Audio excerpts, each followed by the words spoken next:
नमस्कार दोस्तों, हमारे YouTube चैनल पर आप सभी का बहुत बहुत स्वागत।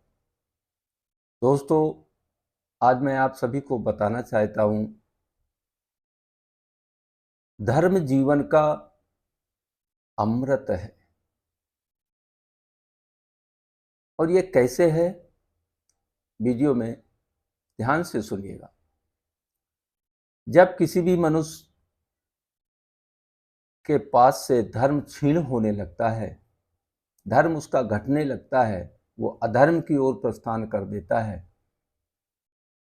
तो उसके जीवन की तरक्की क्षीण होने लगती है, वो पतन की ओर जाने लगता है। अब ये अमृत कैसे है? यानी कि जब धर्म क्षीण होगा, पतन की ओर जाएगा, तो कठिनाई होगी। और अगर धर्म बरकरार है, जहां पर है, अच्छी जगह, सुख में है, आनंद का अनुभव कर रहा है, वो एक मीठा अमृत की तरह है। उसे किसी प्रकार का कोई कष्ट नहीं है, न धन का न दौलत का। तो वो अमृत है आपके लिए, यदि आपके पास धर्म बरकरार है। हमारे मानस गंगा में गोस्वामी तुलसीदास जी महाराज लिखते हैं कि काल दंड गही काहू न मारा, और हरय धर्म बल बुद्धि विचारा। ये ऐसा कब करता है काल? आप पहले ये समझे, काल है क्या? समय। तो समय कहिए या काल कहिए, तो काल ऐसा क्यों करता है? जब काल देखता है कि धर्म क्षीण होता ही चला जा रहा है, होता ही चला जा रहा है, तो फिर वो यही करता है। किसी को आपने देखा, किसी को काल मारने आता है, किसी को पतन करना है तो यही समय पतन करता है, यही काल पतन करता है। किसी की मौत आती है तो यही काल मौत, उसका मौत का कारण बनता है। खड़ा होकर किसी को नहीं मारता है, लेकिन वो करता क्या है? उसके पास ऐसी विधि है कि इसके बाद इंसान अपने आप या तो पतन या तो मृत्यु। अब वो मानस गंगा में जो लिखा है, पहले काम करता है धर्म। धर्म हरता है। जब उसे पतन की ओर ले जाना है किसी मनुष्य का, तो पहले उसका धर्म हरता है। लेकिन वो ये करेगा तभी जब आप पहले पतन की ओर चल दिए, आप पहले अन्याय की ओर चल दिए, आपको कुछ सूझ ही नहीं रहा है, दनादन अन्याय किए जा रहे, कुछ भी करेंगे सब चलेगा, तब फिर काल का दंड उठता है और वो उस मनुष्य का धर्म हरता है।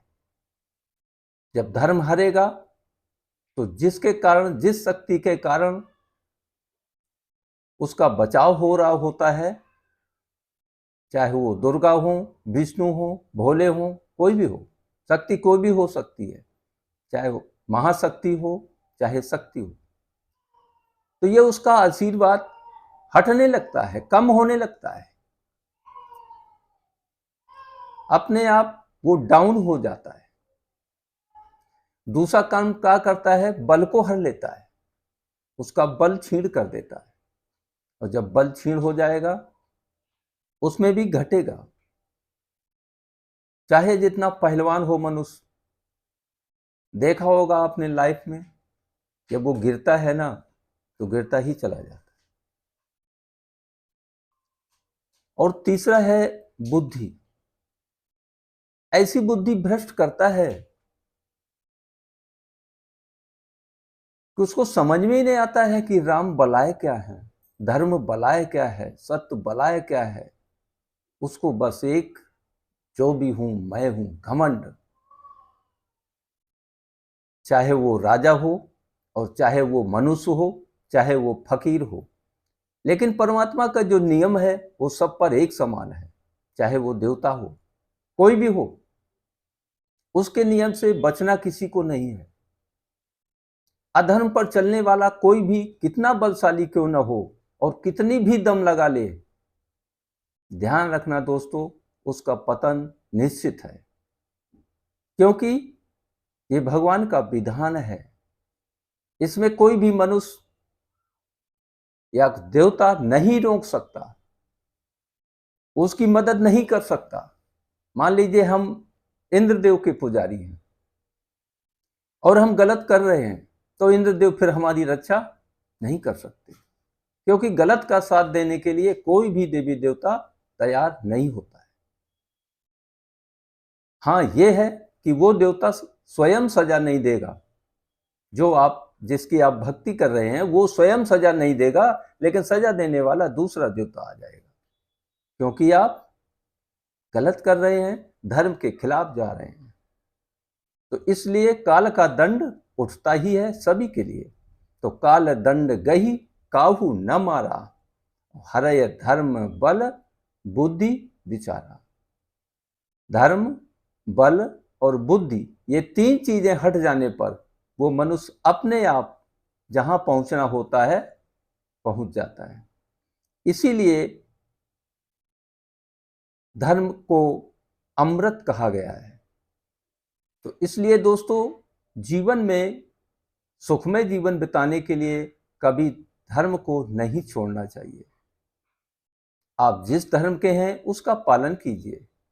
धर्म हमारे जीवन में बढ़ोतरी के लिए एक आशीर्वाद रूप में बन के हमारी रक्षा करता है।